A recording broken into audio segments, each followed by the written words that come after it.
Pulse School on RealAgriculture.com is brought to you by BASF.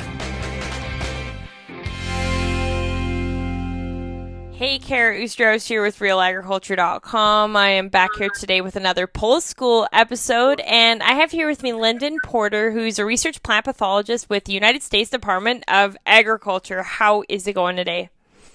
Doing great, thanks. Good. So you recently gave a presentation for Saskatchewan pulse growers on some of the root rot work you have done. Do you want to elaborate a bit on that?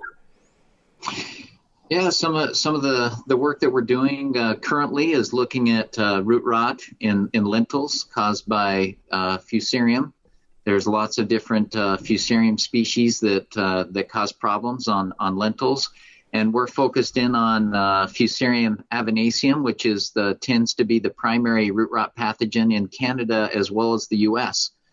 And just finished up screening a bunch of germplasm lines that have been collected from around the world for resistance to that pathogen.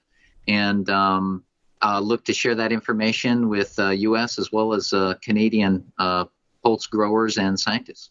So now there are some differences when it comes to root rots in the U.S. versus Canada. Do you want to highlight a bit on that? Yeah, to a huge degree, we mostly have the same root rot issues. They're particularly in the northern plains in Montana and North Dakota. They're very similar to the same issues that your Canadian pulse growers are experiencing. And so in many ways there's great collaboration between the USDA and Canadian scientists as well. We attend the similar meetings, and we interact and talk and share ideas, and also share material as well that we've identified that may have genetic resistance to different pathogens. But as a whole, the pathogens are the same between the two areas. Now, when it comes to mitigating these root rots, what sort of studies have you guys been looking at implementing? Yeah, we do a lot of collaboration. I do a lot of collaboration with chemical companies to take a look at potential new seed treatments that can be used to manage these root rots. And so that's as well as trying some ideas that I may have to manage the root rots. And we also I work with a lot of pulse breeders.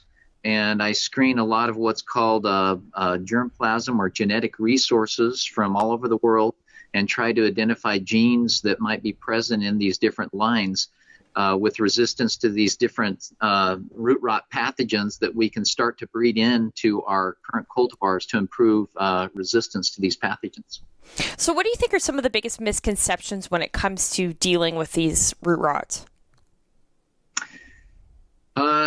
Misconceptions. I think the most important thing is that we do need to conduct root rot surveys in different areas. I guess one. You talked about differences in root rot between the areas. There is one in my area. Fusarium solani is a major root rot pathogen instead of Fusarium avinaceum. So that could be one difference. But we really have to conduct surveys to know what's there. And so a misconception is sometimes growers just want to assume that, and maybe even scientists that a particular pathogen, since it's caused problems elsewhere, is the major problem in other areas. And we really do need to do surveys to determine if that's correct, and then really cater and customize our integrated pest management approach based on the specific pathogens that are there. There can be, for example, Fusarium root rot is a major issue across all our areas, but there may be different Fusarium species that are causing that problem, and we can cater our genetic resistance as well as our chemical approach to manage those root rots differently depending on which species they are. And now these can all be identified through surveys? They can be identified through surveys. We dig up the plants, we plate out the roots, and we use PCR to determine what's in the roots, and we can really have a good idea of what's present and what's not. And I mean, I come from an area where we have seen some significant drought. How does drought impact root rots? Do we see less of them in those drier conditions?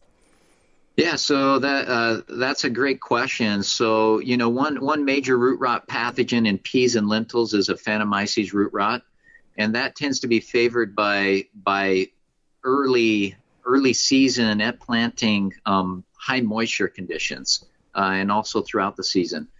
But in a drought, you don't really get those, so you may have it may seem that it's less of a problem, but sometimes we can get synergistic effects with under drought conditions. We may see more Fusarium root rot, but Fusarium may help to in combination with Aphanomyces still cause problems. But in general, under dry conditions, we see more Fusarium root rot. Under wet conditions, we see more Aphanomyces root rot. But they can work together, unfortunately, in tandem, even under dry conditions. And in the U.S., what are you guys seeing when it comes to biotic issues? What are some of the largest biotic issues that are making root rots worse?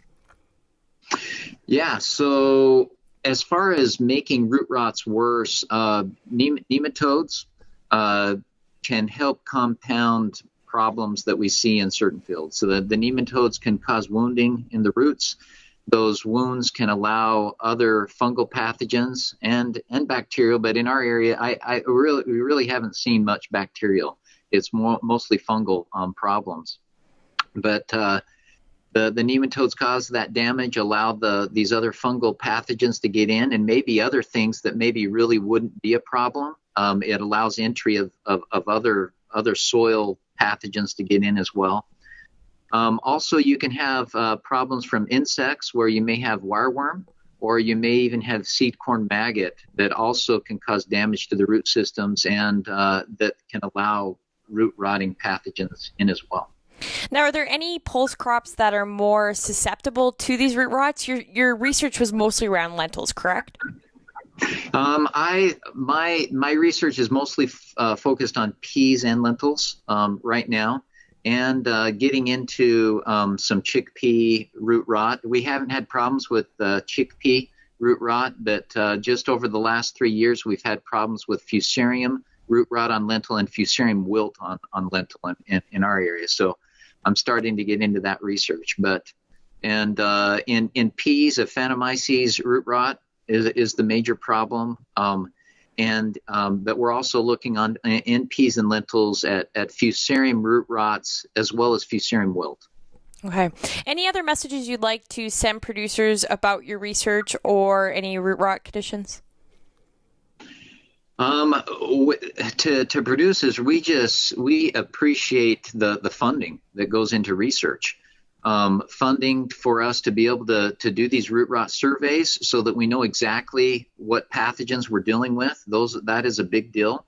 And then we can, as I said, we can customize our integrated pest management approach based on the exact pathogens that we find in the field, customize our genetic resistance as well as our chemicals to these specific pathogens. So the funding that we receive is critical for us to be able to provide great input to manage these root rots. Absolutely. Okay. Thank you very much for your time, Lyndon. Hey, appreciate your time. Thanks, Kara.